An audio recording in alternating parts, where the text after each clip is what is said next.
হাম আক্রান্ত যে শিশুদের নিউমোনিয়া বেশি দিন থাকছে তাদের ফুসফুস ড্যামেজ হয়ে যাচ্ছে বলে জানিয়েছেন বাংলাদেশ শিশু হাসপাতালের চিকিৎসক ডাক্তার আতিকুল ইসলাম।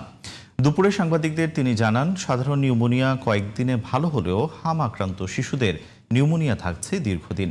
এসব শিশুদের অনেকের শরীরে অ্যান্টিবায়োটিক কাজ করছে না এবং তাদের ক্ষেত্রে মৃত্যু বেশি হচ্ছে বলে জানিয়েছেন তিনি।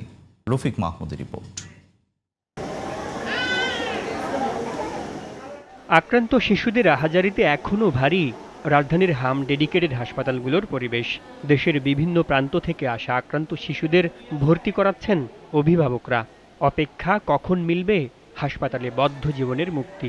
প্রথমে জ্বর ছিল, জ্বর হওয়ার পর আমরা হসপিটালে গেছিলাম। হসপিটালে তারপর অ্যান্টিবায়োটিক চলছে, তারপর অ্যান্টিবায়োটিক চলার পর ওর র্যাশ উঠে গেছিলো, কিন্তু র্যাশ ওঠার পর র্যাশটা না কমতেছিল না। উন্নতি তো ছিল, কিন্তু গতকাল থেকে র্যাশ উঠছে। র্যাশ ওঠার পরেই তারপরে হচ্ছে ওর অক্সিজেনটাও কমা শুরু করছে, শ্বাসকষ্টটাও বাড়া শুরু করছে।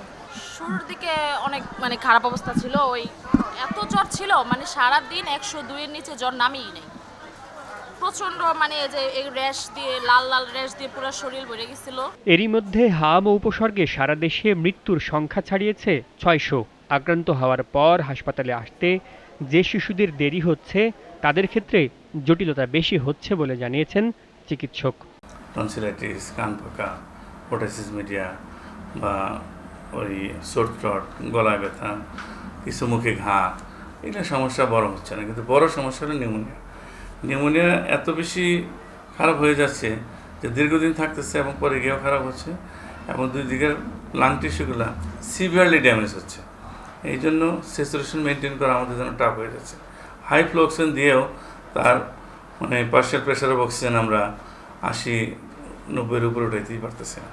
এইটি হলো সমস্যা। পর ultimately ARDS, respiratory distress syndrome হয়ে মারা যাচ্ছে।